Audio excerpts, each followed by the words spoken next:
ಒಂದು ಬೆಚ್ಚನೆಗೂಡಿರಲು ಬೆಚ್ಚಕ್ಕಿಷ್ಟು ಹುನ್ನಿರಲು ಇಚ್ಛೆ ಅರಿವ ಸತಿಯಿರಲು ನೆಚ್ಚಿದ ಕಲೆ ಒಲಿದಿರಲು ಸ್ವರ್ಗಲೋಕದ ಚಿಂತೆಯ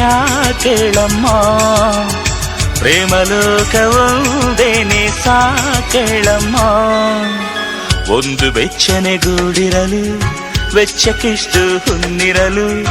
ಇಚ್ಛೆ ಅರಿವ ಸತಿಯಿರಲು ನೆಚ್ಚಿದ ಕಲೆ ಒಲಿದಿರಲು